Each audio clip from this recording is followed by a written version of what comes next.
Bueno, en enero de 2026, Estados Unidos anuncia su retirada oficial de una organización de la que probablemente mucha gente apenas ha oído hablar. Sí, una gran desconocida para el público general, la verdad. Totalmente. Y fíjate, solo unos meses antes, esa misma organización casi se parte en dos, debatiendo, En una votación de infarto, además. exacto, una votación ajustadísima sobre si la humanidad debería empezar a, digamos, hackear el ADN de los animales salvajes para salvarlos de la extinción. Es un tema de ciencia ficción pura. Ostras, sí. Pues hoy nos vamos a meter de lleno en un análisis a fondo de esta autoridad invisible que decide el futuro de la naturaleza. Hablamos de la Unión Internacional para la Conservación de la Naturaleza, la UICN, por sus siglas. Y a ver, es vital entender la magnitud de lo que estamos analizando hoy. No estamos hablando de un grupo de activistas con pancartas. ¿Ya no es eso para nada? Para nada. Es una maquinaria burocrática enorme que lleva operando desde 1948 y que básicamente redacta las leyes que gobiernan el medio ambiente global. Es que es muy fuerte.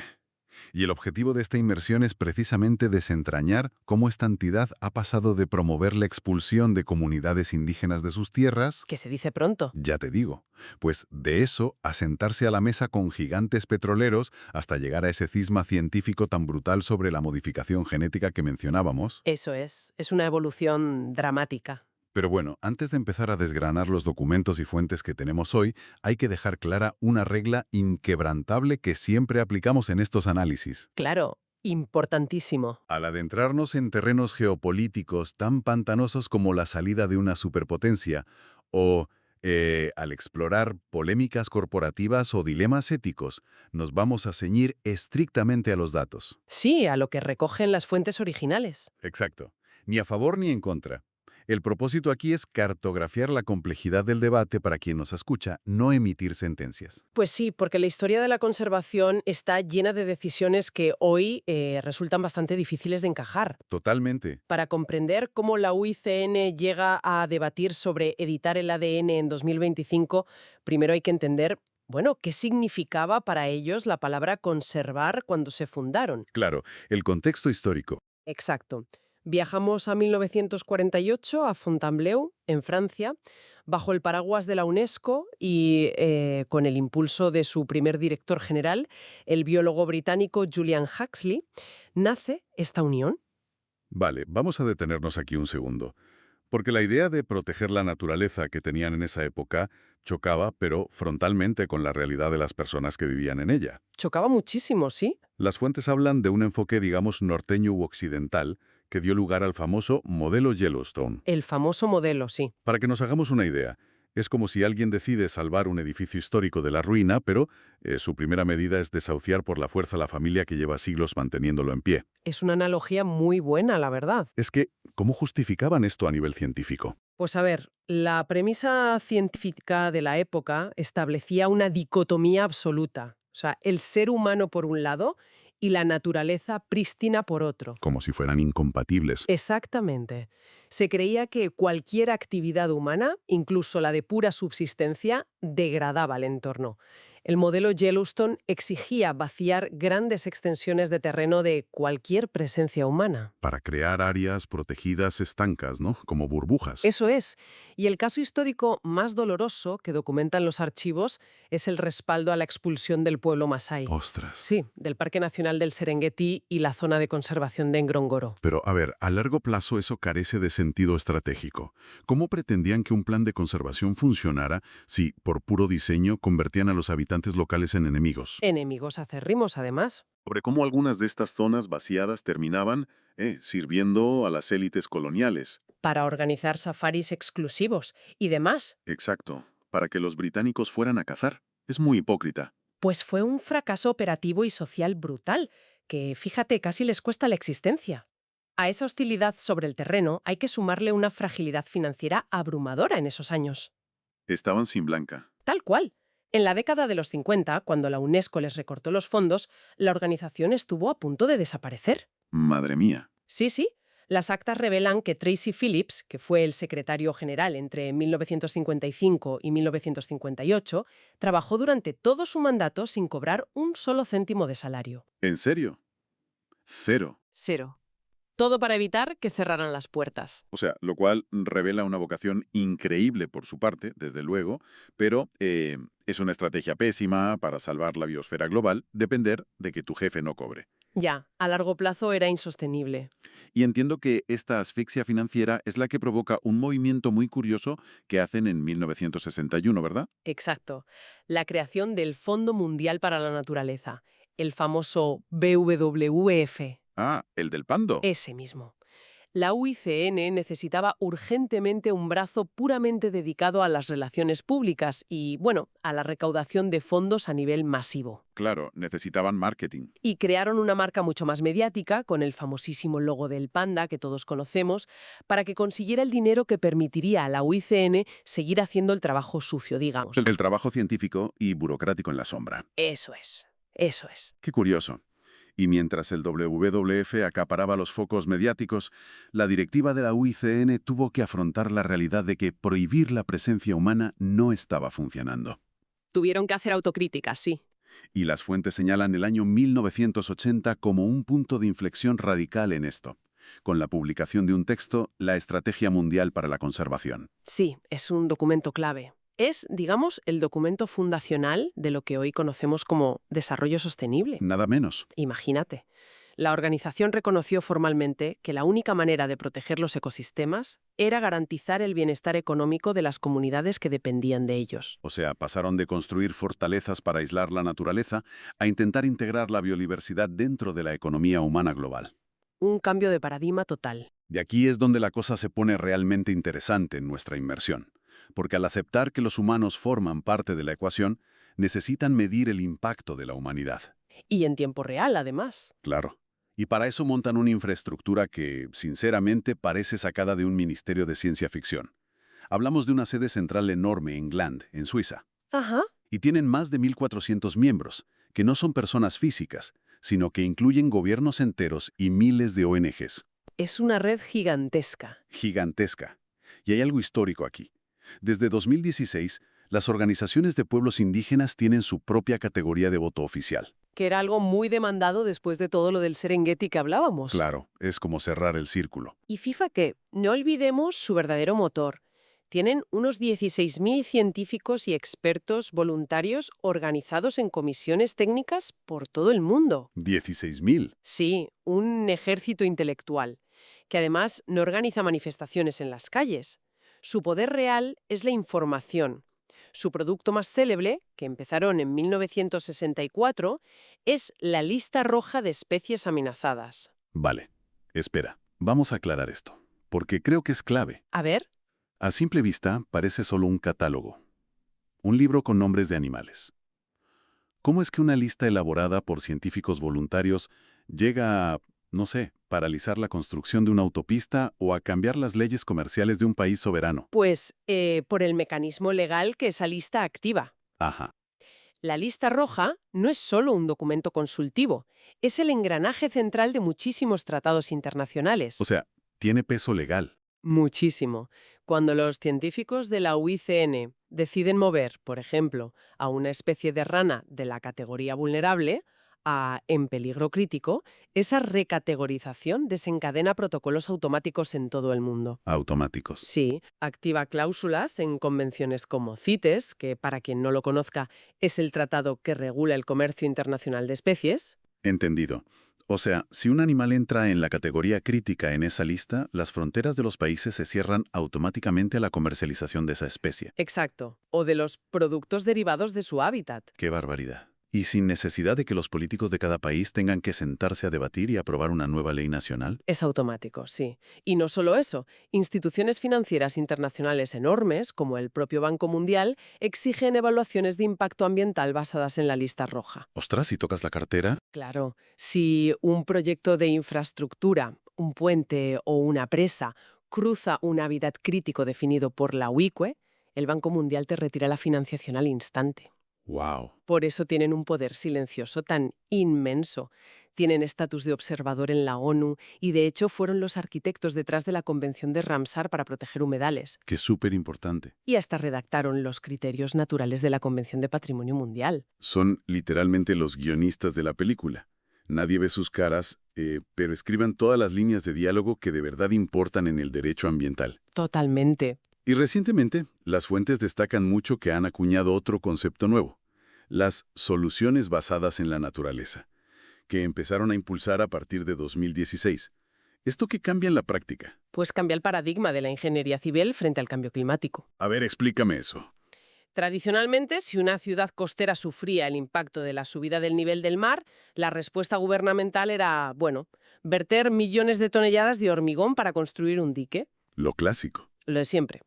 Pues el concepto de soluciones basadas en la naturaleza dictamina, con datos, que es más barato y mucho más eficiente restaurar un bosque de manglares autóctono. Ah, claro, porque el hormigón se agrieta, se degrada con las olas y requiere un mantenimiento carísimo a lo largo de los años. Exacto. Mientras que el manglar crece de forma natural, amortigua el oleaje por sí solo, captura carbono de la atmósfera y encima sirve de guardería para los peces locales. Es que es brillante. Es una solución integral, sí. Pero a ver, aquí hay una conexión lógica que parece llevarles directos a su etapa más polémica, según los documentos que estamos viendo. Ya, entramos en terreno pantanoso. Sí, porque si la Weekend determina que la solución no es aislar áreas protegidas, sino cambiar cómo funciona la economía y la infraestructura global entera, Tarde o temprano iban a chocar con los gigantes. iban a tener que lidiar con los dueños de esa economía, las grandes corporaciones multinacionales. Y la deducción que haces es correctísima.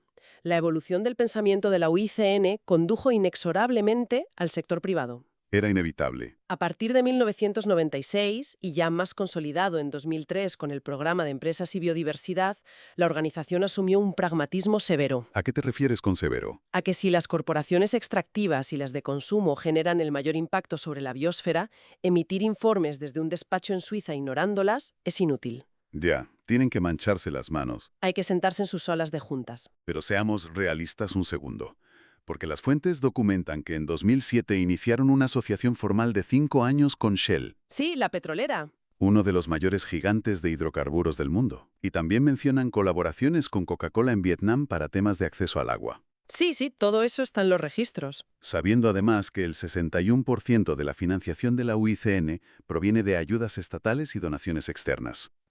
O sea, suena exactamente a que están vendiendo su prestigioso logo a cambio de cheques millonarios. Es la crítica principal que reciben, desde luego. ¿Cómo lidian los documentos internos con esta acusación directa de estar facilitando el greenwashing, el ecoblanqueo, a los mayores contaminadores del planeta? Pues a ver, las fuentes muestran que este es el debate interno más feroz de la organización. Me lo imagino. Las organizaciones ecologistas más estrictas que están dentro de la propia membresía de la UICN argumentan exactamente lo que tú dices. ¿Qué es un lavado de cara? Claro, que estas alianzas erosionan la credibilidad de la ciencia, proporcionando una pátina de legitimidad a empresas cuyo modelo de negocio central sigue siendo totalmente incompatible con la conservación. Es que es lógico pensarlo.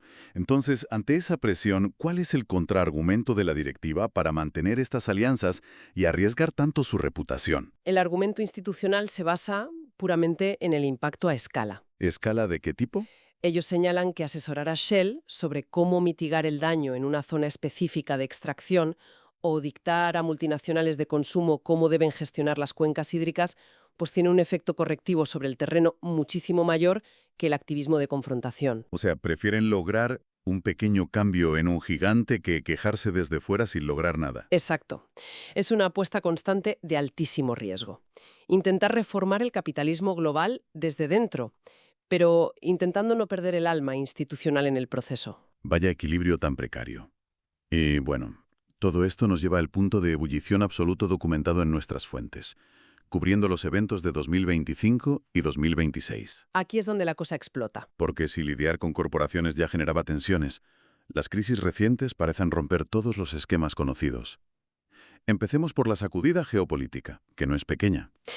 La salida de Estados Unidos. Un evento histórico, sí. Los despachos confirman que, en enero de 2026, la administración del presidente Donald Trump anunció la retirada formal del país de la membresía de la UICN. Geopolíticamente el impacto de esto es sísmico. Claro, porque la organización cuenta con delegaciones de más de 170 países. Exacto.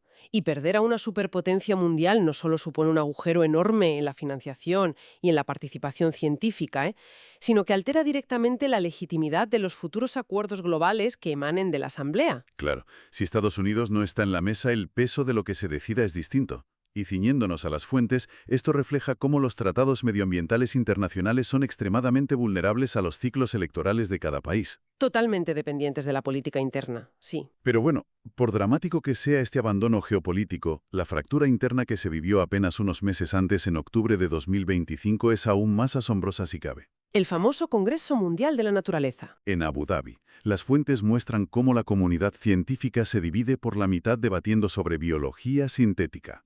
Y a ver, para entender la gravedad de lo que ocurrió allí en Abu Dhabi, hay que comprender qué estaban votando realmente. Pongamos en contexto a quien nos escucha. No estamos hablando de clonar dinosaurios o de crear nuevas especies de la nada, en plan película de Hollywood. Vale. El debate se centró en unas tecnologías súper específicas conocidas como impulsores genéticos o gene drives en inglés. Expliquemos cómo funciona ese mecanismo un poco, porque yo creo que ahí reside verdaderamente el terror y la esperanza de todo este debate, ¿no? Pues a ver, imaginemos una población de mosquitos que transmite una enfermedad letal para las aves endámicas de una isla. Ajá. Guau.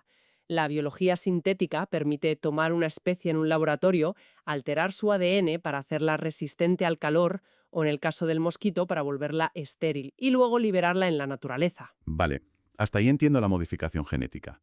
Pero, ¿qué es el impulsor genético en sí? El impulsor genético fuerza a que esa modificación concreta se herede de forma rápida y súper agresiva a toda la población salvaje. Ostras. Sí, alterando a la especie entera a nivel global en muy pocas generaciones. Madre mía. Para usar una analogía, es como si estuviéramos intentando instalar una actualización de software de emergencia en el código base de un animal, Me encanta esa imagen, sí. para que pueda sobrevivir al nuevo sistema operativo, digamos, de un océano que está hirviendo por el cambio climático. Pues esa es exactamente la promesa de quienes defienden la tecnología. Pero el terror científico, el motivo real por el que este tema casi rompe la organización en dos, es la imprevisibilidad de hacer esto. Claro, el efecto mariposa. Exacto. Un ecosistema es una red infinitamente compleja.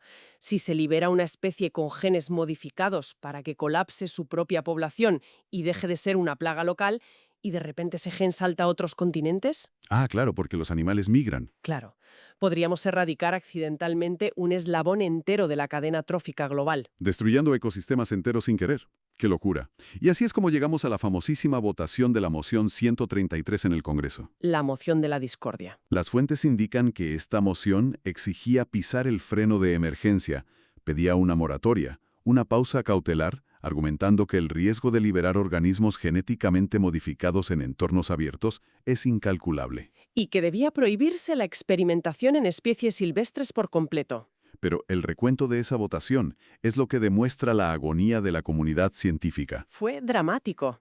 Entre miles de expertos, delegaciones gubernamentales y ONGs votando, la moción 133 fue derrotada por un solo voto. Un margen microscópico, literalmente. Por un voto. O sea, hereder una moratoria global que prohíbe tocar el ADN de la naturaleza por una sola papeleta. Tiene que haber dejado un silencio sepulcral en esa sala de conferencias. Yo estoy segura de que la tensión se podía cortar con un cuchillo. Totalmente. Y el efecto inmediato de esa derrota fue que se abrió la puerta a la propuesta contraria, la moción 087. Que es la que cambió las reglas del juego.